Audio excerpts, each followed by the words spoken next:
आज हम लोग कुल्लू घूमने जा रहे हैं। हमने जिन बस से अपनी टिकट बुक की थी जाने के लिए, और जिन बस से इसलिए की थी, इससे ऑनलाइन टिकट बुक हो गया था। और ऑनलाइन टिकट बुक होने से इसका टिकट काफ़ी सस्ता भी था, ऐसे कुछ 560 रुपये के आसपास था। तो हम लोगों ने टिकट कटा के, फिर हम 4 लोग थे, 4 लोगों ने टिकट कटा के हम ये बस में बैठ गए। ये बस के अंदर की फ़ोटो है, और बस भी ठीक ठाक है। काफ़ी बड़े बड़े कांच थे, ठीक ठाक नहीं मतलब ठीक ठाक से अच्छी थी। इसके बड़े बड़े कांच हैं, जिससे इस बाहर का व्यू एकदम क्लियर आ रहा था। अंदर ये ब्लू लाइट लगी हुई है, और एसी एकदम चिल्ड था, और हमें रजाई दी गई थी, मतलब कंबल दिया गया था सबको एक एक करके। ये रास्ते में रुका था, तो वहाँ पर होटल था, होटल पर रुका था, होटल पर बस रुकी थी। तो हम लोग भी नीचे जाके घूम के देखने लगे कैसा क्या है। खाना वगैरह तो हम लोग ऑफिस से निकल कर आए थे, तो हमने खा ही लिया था। तो चारों तरफ का था, काफ़ी अच्छा होटल था। एक्चुअली होता क्या है कि दिल्ली से मनाली जाने के लिए काफ़ी लोग जाते हैं, तो रास्ते में होटल काफ़ी अच्छे हैं। रात में हम लोग सो गए थे, और सोने के बाद जब हमारी सुबह आँख खुली, तो हम लोग मंडी पहुंच चुके थे। मंडी से ये हमें पहाड़ वगैरह दिखने लगे थे। मौसम काफ़ी सुहावना था, आप देख सकते हो। धूप वगैरह कुछ नहीं है, एकदम बढ़िया मौसम। न तो बरसात है और ना ही धूप है, बादल बादल है चारों तरफ, और काफ़ी ठंडा मौसम है। अब एक्चुअली हम तो अंदर बैठे थे, तो हमें तो नहीं पता कि बाहर ठंडा था या गर्म था, लेकिन जब बाहर निकले थे तब ठंडा था। तो उस हिसाब से मैं कह रहा हूँ कि मौसम ठंडा था। तो मैं बता दूं अपने खर्चे के बारे में। अभी हम ऑफिस से निकले, ऑफिस से निकल कर हमने ये बस पकड़ी, जिसमें हम लोगों का प्रति पर्सन 560 570 ऐसा कुछ था, 563 के आसपास कुछ थी। तो 600 रुपये मान लो। तो 600 रुपये का अभी तक खर्चा हुआ, और हम 600 रुपये में मंडी के पहाड़ तक पहुंच गए हैं। ये मंडी ज़िला है। मंडी ज़िले में कहते हैं इस बार काफ़ी बारिश हुई है, तो नुकसान भी काफ़ी हुआ है मंडी में। और ऐसा डर हम लोगों का भी था कि भाई रास्ते में कहीं हाईवे वगैरह टूटे फूटे ना मिले, लेकिन ऐसा कुछ हुआ नहीं। बढ़िया मस्त रोड थी। और ये देखो बस की स्पीड देखो आप, कितनी स्पीड में बस चल रही है। कैमरा एकदम स्लोली स्लोली घूम रहा है, लेकिन बाहर का आप देखोगे तो ज़बरदस्त स्पीड है, यानी कि कम से कम नहीं तो 80 90 या 100 के आसपास की स्पीड होगी। एक जगह पे हम लोग यहाँ पर रुके, बस रुकती है चाय वाय पीने के लिए। तो उसके बगल से ये ब्यास नदी बह रही थी, तो उसका एक छोटा सा सीन हमने अपने मोबाइल में कैप्चर करने की कोशिश की। ये हम लोग उतर गए, हम लोग पहुंच गए कुल्लू बस स्टैंड। लेकिन यहाँ पर एक खेल हो गया कि 9:45 की जो बस थी वो ये कह रहे हैं कि निकल चुकी है, और बस निकल गई। तो हम बस ढूंढ रहे हैं कहाँ से क्या मिलेगी।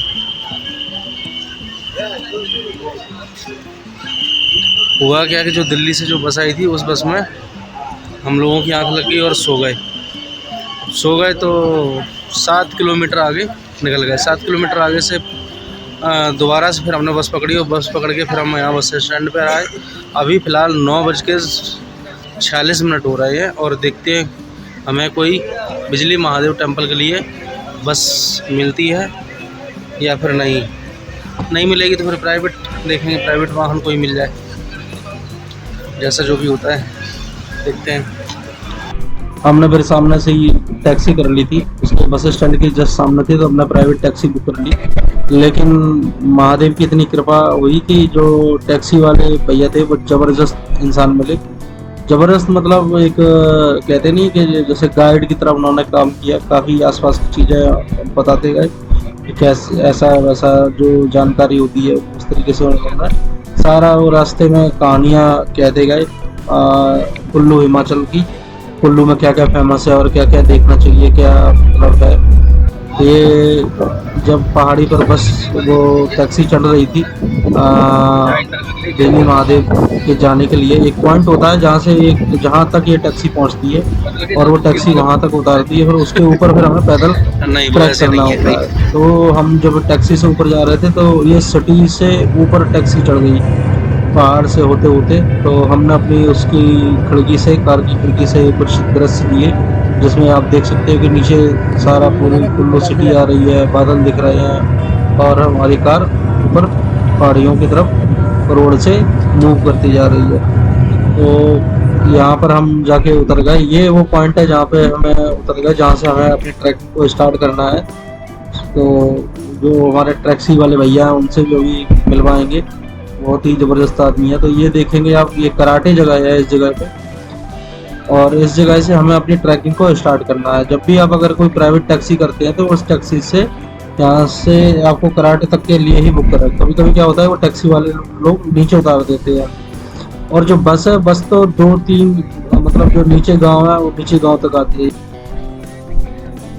यहाँ पर मैं दिखा रहा हूँ कि ये हमारा ट्रैकिंग पॉइंट है। इस ट्रैकिंग से ऊपर चढ़ेंगे और ऊपर से हमारी यहाँ से चढ़ाई बिजली महादेव के लिए चालू हो जाती है।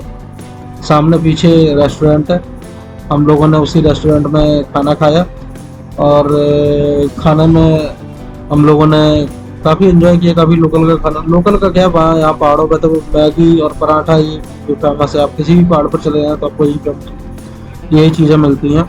यहाँ आप देखेंगे कि ये देखो हमारे टैक्सी वाले भैया हैं। टैक्सी वाले भैया ने हमें यहाँ तक पहुँचाया और यहाँ तक हम जब तक ऊपर से उतर कर नीचे नहीं आएगा तब तक इन्होंने यहाँ हमारा इसी जगह पर, इसी पॉइंट पर इंतज़ार किया। और मैं इनका नंबर अपने इसमें शेयर कर दूंगा डिस्क्रिप्शन में। तो अगर आप कुल्लू जाते हैं तो कुल्लू जाते समय आप इनको कांटेक्ट कर सकते हैं, क्योंकि इन्होंने जो मेरी टैक्सी बुक हुई थी वो हमारे 1200 रुपये में बुक हुई थी। तो आप उस हिसाब से आप देख सकते हैं कि हमारा 600 रुपये का तो इधर तक हम आए और ये टैक्सी हमें यहाँ तक लेकर आई है। तो ये टोटल 1200 रुपये का, 4 लोगों का 1200 रुपये का, यानी कि 300 रुपये पर पर्सन मान लो। तो 300 रुपये और 600 रुपये यानी कि 900 रुपये में हम बिजली महादेव जी के दर्शन करने वाले हैं। तो 900 रुपये में बिजली महादेव के अभी दर्शन करेंगे। ऐसा नहीं है, हमने काफ़ी किया, क्योंकि जो हमारा टोटल खर्चा था वो 2200 रुपये के आसपास था। तो आगे हम बताएंगे हमने क्या क्या किया है। तो ये हमारी यहाँ पे हमने नाश्ता किया है, ये मैगी का नाश्ता हम लोगों ने किया। मैगी की प्लेट हालांकि काफ़ी महंगी थी। ये पराठे, आलू के पराठे और प्याज के पराठे थे, लेकिन प्याज का पराठे वैसे तो अगर नहीं खाओ तो अच्छी बात है, क्योंकि मंदिर जा रहा है, प्याज पराठा नहीं खाना चाहिए। लेकिन मेरे दिमाग में नहीं रहा और मैंने तो खैर खा लिया था, मैंने उनसे क्षमा भी मांगी ऊपर। ये हमारा चढ़ने वाला पॉइंट है, ट्रैकिंग पॉइंट है। यहाँ से हम लोगों का जो ट्रैकिंग है, ट्रैकिंग चालू हो गई। ये हम पैदल यात्रा अपना चालू हो गई। लेकिन हुआ क्या कि भाई जितना हमें सरल लग रहा था, जितना हमें टैक्सी वाले ने बताया कि भाई केवल 1.5-2 किलोमीटर है और 1.5-2 किलोमीटर की चढ़ाई आप आराम से आधा घंटे में पूरी कर लोगे, लेकिन इतना सरल नहीं था ऊपर चढ़ना। धीरे धीरे करके हमने चढ़ा। जब जैसे ही हमने कुछ सीढ़ियाँ चढ़ी और सीढ़ियाँ चढ़ते हुए पता चला कि भाई ये तो ज़बरदस्त है बहुत ही। ये देख सकते हो पीछे का सारा व्यू है। अभी तक हमारा 900 रुपये का खर्चा हुआ है। अभी हम शाम तक बताएंगे कि इसमें हमें कोई छुट्टी नहीं लेनी पड़ी ऑफिस की। शाम को निकले थे हम, शनिवार को शाम को निकले थे और संडे को सुबह हम आ गए थे। और ये देख सकते हो हमारे कैमरे में, देख सकते हो कि इसमें अभी 12 बजे का समय है। 12 बजे हम लोगों ने अपनी चढ़ाई, यानी कि हमने तो वैसे 11:30 पौने 12 के आसपास चढ़ाई चालू की थी और ये 15 मिनट हो चुके हैं चढ़ते चढ़ते। तो अभी शायद हम थोड़ा ही चले होंगे, लेकिन हमारी सांस फूल रही है, सांस फूल रही थी ऊपर चढ़ते चढ़ते आप। लेकिन फिर भी आप आसपास बातचीत करते हुए हम लोगों ने अपनी चढ़ाई चालू कर दी।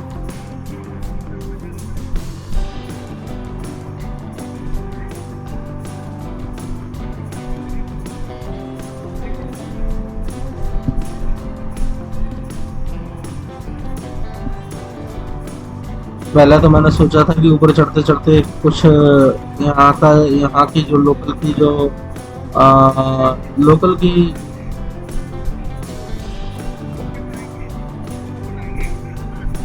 की बातें बताऊंगा। पहले मैंने सोचा कि रास्ते में जाते जाते बोलूंगा, लेकिन सांस इतनी फूल रही थी कि बोलना। अभी चढ़ाई, अभी केवल 100 सीढ़ी चढ़े हैं और 100 सीढ़ी में ऐसे वाला हाँ हर हर महादेव। हर हर महादेव। हर हर महादेव की बोलते बोलते हम लोगों ने चढ़ाई चालू की। बीच में तो हमारा हाथ भी पकड़ना पड़ा, यहाँ आप देख सकते हो। और मैंने कोई बैग नहीं ले रखा था, बैग हमारे दोस्तों ने ही उठाया। या अगर हम बैग मुझे उठाना पड़ता तो पता नहीं ऊपर चढ़ पाता कि नहीं चढ़ पाता। हालांकि महादेव पर भरोसा था, भगवान पर भरोसा था। जो ऊपर जब यहाँ तक लेकर आए हैं तो वो अपने दर्शन तो करवाएंगे ही। और वो चीज़ हुई, उन्होंने वो विश्वास मेरा पूरा हुआ। ये देख सकते हो इस तरीके से सीढ़ियाँ बनी हुई हैं, तो सीढ़ियों पर चढ़ते चढ़ते हम आए। यहाँ की जो कहते हैं मान्यता है, जो बड़ी पौराणिक कहानी है, शिव महापुराण में कहानी है कि जालंधर जो राक्षस था, जो जिसको शिव महादेव ने हुआ क्या था कि इंद्र मिलने आ रहे थे शिव जी से। तो शिव जी ने उनकी इंद्र की परीक्षा लेने के बारे में सोचा। तो उन्होंने परीक्षा लेने के लिए वो साधु बन के उनके सामने गए। लेकिन इंद्र ने अपने अहंकार में कई सारी बातें ऐसी बोल दी जो, और उसमें उन्होंने शिव जी की कुछ असम्मान वाली बातें कर दी। तो उससे शिव जी क्रोधित हो गए, और क्रोधित होने के बाद वो इंद्र पे उन्होंने अपना पास छोड़ दिया।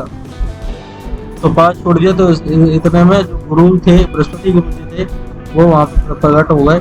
और बृहस्पति गुरु जी ने फिर शिव जी की काफी स्तुति की और इंद्र को क्षमा करने के लिए बोला। अभी भगवान 100-200 पास मीटर छूट चुका था। मुश्किल तो से शिव जी चढ़ी ने कहा ये पास ठीक है, मैं 3 बार से प्रसन्न हो गए, बैठ चुकी, तीसरी बार बैठी है। वही देखो माता जी, तो मैं बोल रहे बीच में। हर हर महादेव। तो उन्होंने क्या किया, उस पास को समुद्र में फेंक दिया। तो समुद्र में फेंकने से क्या हुआ, इंद्र तो उस समय तो बच गए, लेकिन कहते नहीं है कि जो किया हुआ जो कर्म है वो कभी ना कभी वापस तो अवश्य आता है। तो इंद्र के सामने भी वो ये किया हुआ कर्म वापस आया। अब किस रूप में आता है वो मैं आपको बताता हूँ कि जब उन्होंने अपना पास समुद्र में फेंक दिया तो वो पास से की अग्नि से, उसके तेज से जलंधर में, वहाँ पे समुद्र में एक जलंधर पैदा हो गया, बच्चा पैदा हो गया वहाँ पे एक। तो जलंधर ने क्या किया कि पैदा होते ही ब्रह्मा जी की वो की तपस्या की। तो ब्रह्मा इतनी कठिन तपस्या की कि उसके तेज से सभी इंद्रलोक वगैरह और जो स्वर्ग लोक है वहां तक उसका अग्नि जाने लगी। तो उससे बेहोश होकर ब्रह्मदेव वहां पर प्रकट हुए। ब्रह्मदेव जब प्रकट हुए तो उन्होंने देखा कि वहां पे एक छोटा सा बच्चा है। उन्हें बड़ा आश्चर्य हुआ, कितना छोटा बच्चा तपस्या कर रहा है। तो और वो बच्चा बहुत रो रहा था, उनको देख के बहुत जोर जोर से रोने लगा। तो इसीलिए फिर उसका नाम जलंधर पड़ गया कि कोई एक तो जल में पैदा हुआ था और वो रुदन कर रहा था, तो इसी से उनका जलंधर पैदा हुआ। हालांकि और भी कहानी है जिसमें वो जलंधर ब्रह्मा जी के ऊपर वो हो जाता है, मतलब हावी हो जाता है, और काफी वहाँ पे ब्रह्मा जी उनको वरदान देते हैं। तो वरदान देने के बाद फिर क्या होता है कि वो जलंधर, आगे की कहानी में जलंधर से शिव जी का युद्ध होता है। ये मैं, आप देख सकते हैं कि मैं यहाँ पे पहुंच गया हूँ। ये मैंने हाथ जोड़े।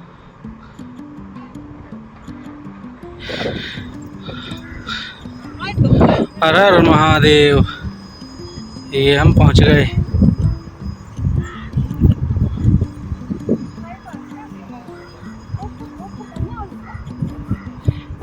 ये त्रिशूल है और ये देखो व्यू। मैं सोच रहा था चढ़ते चढ़ते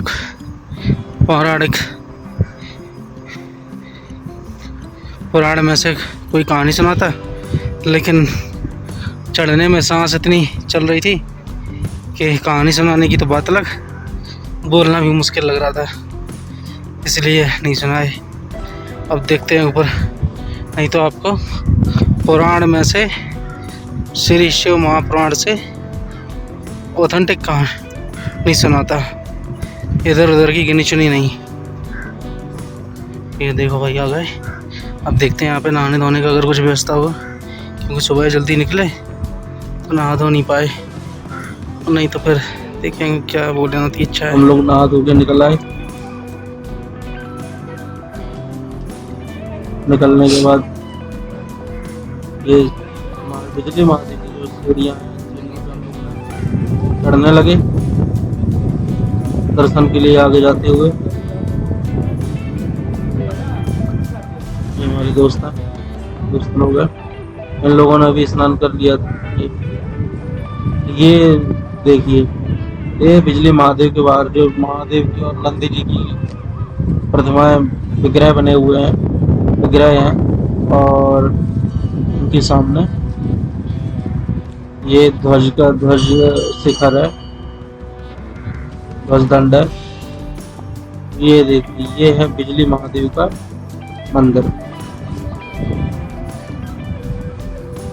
हर हर महादेव। ये वो त्रिशूल है जिसे आपने कई और पूरे दिखाया होगा। एक बात आप ध्यान में रखिए कि अभी तक मैंने 900 रुपये का खर्चा किया है और 900 रुपये में बिजली महादेव जी के दर्शन हो गए।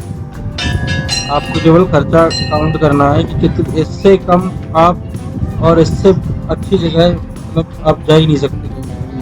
महादेव जी के भी दर्शन हो गए, ट्रैकिंग भी हो गई, और ऊपर का जो दृश्य जीवन में देखने वाले होते हैं, वो एक दृश्य जिन्हें देखना चाहिए वो दृश्य भी।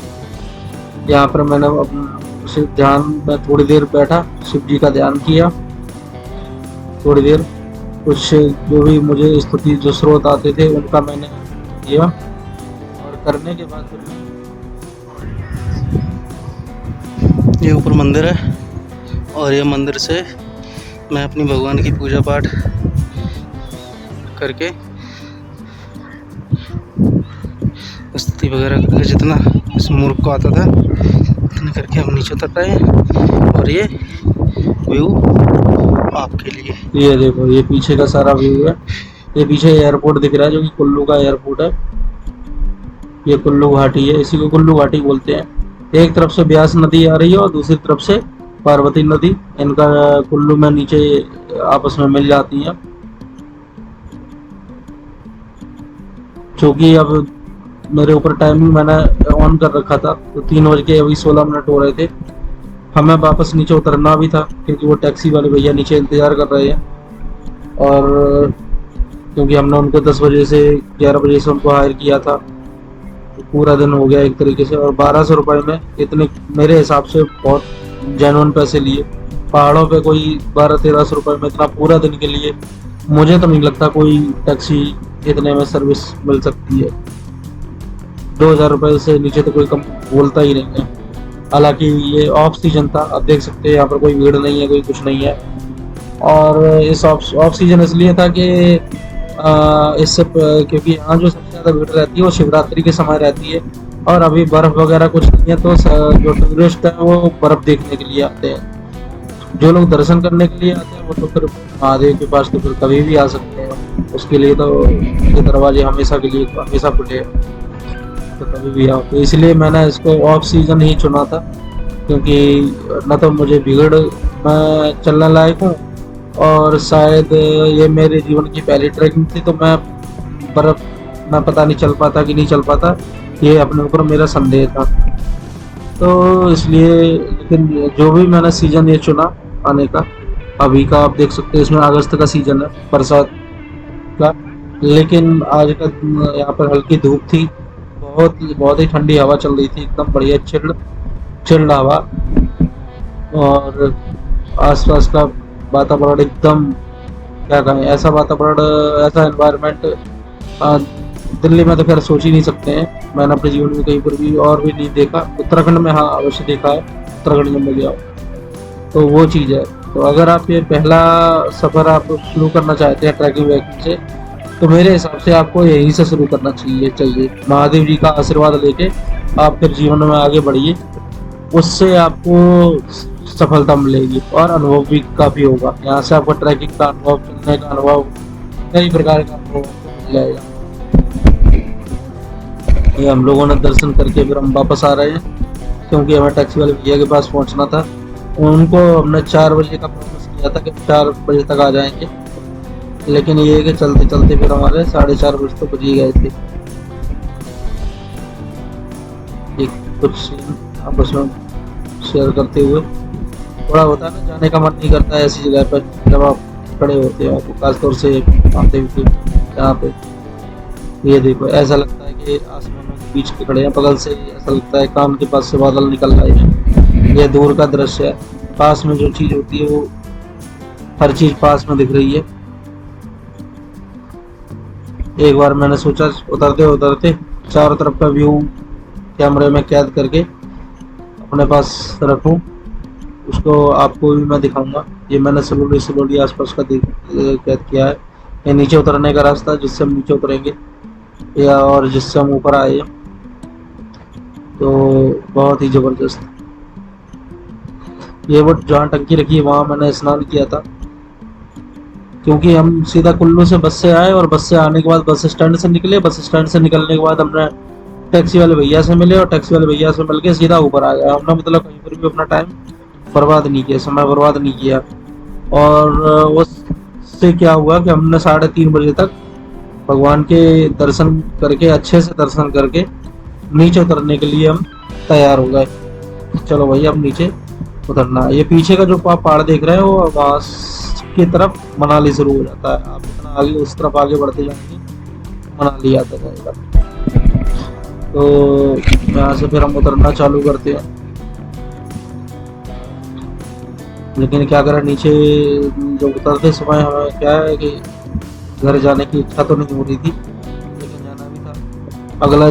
अगले दिन जन्माष्टमी है, तो जन्माष्टमी के दिन सोच रहे थे कि हमें घर पहुंच जाए समय से, नहीं तो हम एक दिन होटल में रुक के और थोड़ा सा देखते।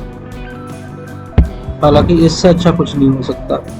और अभी मैं फिर से आपको याद दिला दूं, यहाँ पर मेरे अभी केवल 900 रुपये खर्च हुए हैं।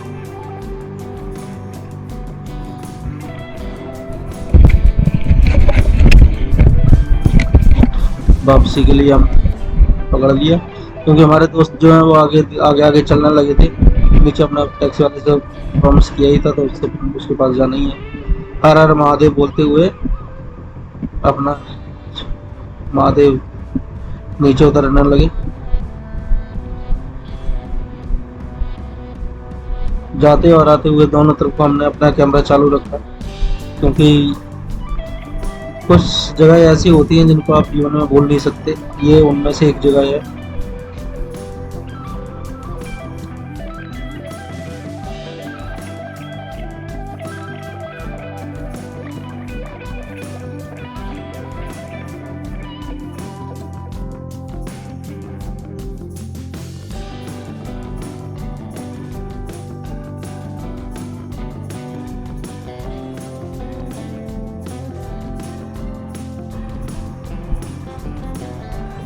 जितनी आने में खुशी थी उतना जाने में उतनी खुशी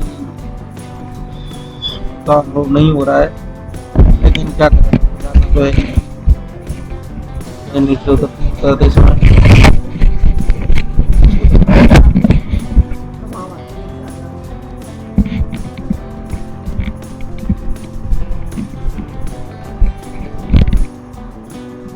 आसपास टेंट भी लगे हुए हैं। जो लोग, कुछ लोग जैसे कि मान लो नाइट में रुकना है तो टेंट में रुक भी सकते हैं।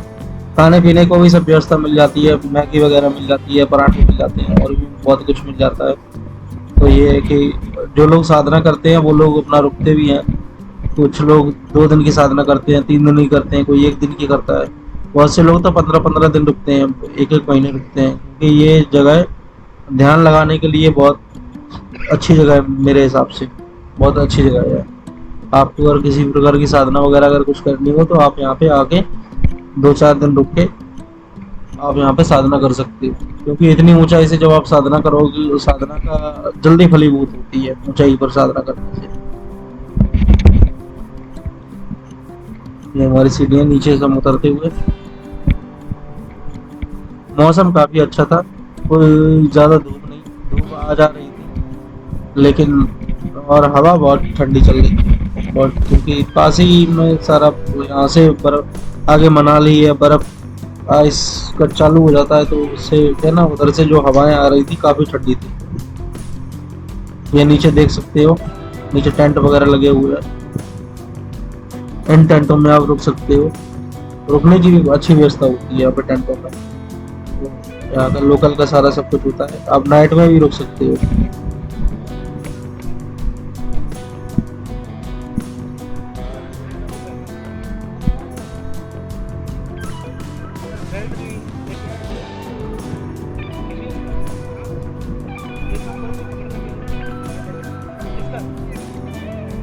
यहाँ पानी की व्यवस्था बहुत अच्छी है। मतलब क्या कर रखा है कि कहीं झरने से पाइपलाइन डाल रखी है और उस पाइपलाइन से कुल्लू के आसपास के जो पहाड़ हैं और आसपास के जो गांव हैं, आसपास के जो क्षेत्र है, उससे उनको पानी मिलता है। ये जो हम उतर रहे हैं, यहाँ रास्ते में भी कई एक दो जगह पर नल लगे हुए थे। जैसे कि आपने और जो यूट्यूब पे वीडियो देखे होंगे तो जिसमें लोग कहते हैं कि नहीं, रास्ते में आपको पानी नहीं मिलेगा, तो एक दो जगह पानी मिल जाता है। हालांकि आपको बोतल तो साथ में लेकर रखना ही चाहिए, क्योंकि चढ़ाई ज़्यादा है, एकदम से सांस फूलती है तो पानी की आवश्यकता पड़ती है, पता नहीं कब मुँह सूख जाए, तो पानी की बोतल साथ में होनी चाहिए। हालांकि ज़्यादा बड़ी बोतल नहीं लेना, क्योंकि छोटा छोटा सामान भी करके अगर इकट्ठा हो जाए और फिर उसका वजन बहुत प्रॉब्लम करता है ऊपर चढ़ने में। ये देखिए इस तरीके का है। जब बर्फ़ पड़ती है तो ये सारा बर्फ़ से ढक जाता है, पूरा वाइट हो जाता है, और उससे क्या फिसलन भी हो जाती है। बहुत सारे लोगों ने यूट्यूब पर वीडियो डाले हुए हैं जो बर्फ़ के सीजन में गए हैं, तो उनको काफ़ी कठिनाई का सामना करना पड़ा है। क्योंकि मैं तो बड़े आराम से चढ़ गया, आराम से उतर गया है। मौसम ना बहुत ज़बरदस्त था, ऐसा लगा कि जैसे भाई फूलों के रास्ते गए और फूलों के रास्ते आ गए, इस तरीके का। ये देखते हैं तो सिंपल सा रास्ता है, अच्छा रास्ता है मतलब, और छाया है, ठंडी हवा है, और क्या चाहिए तुमको। कोई बरसात नहीं, कोई बर्फ नहीं। हालांकि बर्फबारी का और बरसात का उसका भी अपना एडवेंचर है, तो वो उस एडवेंचर को अगर आपको अनुभव करना है तो फिर उसी हिसाब से आप मौसम को देखकर आप आ सकते हैं। कहते हैं कि ये हम और फिर टैक्सी वाले भैया ने हमें वहाँ से ले जाकर वैष्णो दर्शन करवाए, और ये यहाँ का कुल्लू का उन्होंने बताया कि कुल्लू का सबसे प्रसिद्ध मिष्ठान भंडार है, और यहाँ पे खाना अच्छा मिलता है। और ये देखो सामने लिखा हुआ है हिमाचली फूड कल्लवी धाम। तो मैंने उनसे बोला था कि मुझे वहाँ जाना है जहाँ हिमाचली फूड मिले, तो वो स्पेशली मुझे इस जगह पर लेकर आए, ये रहे भैया। तो यहाँ का खाना बड़ा ज़बरदस्त था, मतलब मुझे बड़ा पसंद आया लोकल का जो खाना था। और 200 रुपए की थाली थी, और कुछ एक वहाँ की लोकल डिश थी सिड्डू। अब पता नहीं ये लोग यहाँ हिमाचल की है क्या है, लेकिन मैंने तो अपने जीवन में पहली बार उसको खाया। ये सिड्डू था जिसके साथ अखरोट की चटनी और अचार, जिसका टेस्ट मुंह में लेते ही मैं इसकी फ़ोटो खींचने के लिए मजबूर हो गया, इसकी फ़ोटो लेने। और ये हम लोगों ने थाली ली, 200 रुपए की एक थाली थी, जिसमें कम से कम नहीं तो 6-7 सब्जी थी, एक रसगुल्ला था, चावल थे, 2 रोटी थी। रोटी हमने एक्स्ट्रा ले ली थी, तो मतलब एक ज़बरदस्त था, मतलब बहुत अच्छा खाना था, खाने की तारीफ। तो कुल मिला के यहाँ पर जो हमारा बिल आया था वो 700 रुपये के आसपास आया। फिर हम लोग उस मंदिर श्री रघुनाथ जी के मंदिर हम घूमने आए, और ऐसा करते करते हमें कुछ 7:30 के आसपास का समय हो गया था। ये देखिए जो हमने फ़ोटो ली है, नीचे का व्यू आपको दिखाया है। ये रहा मेरा टोटल जितना मेरा खर्चा हुआ, और 1 पर्सन जो खर्चा हुआ 2125 रुपये का।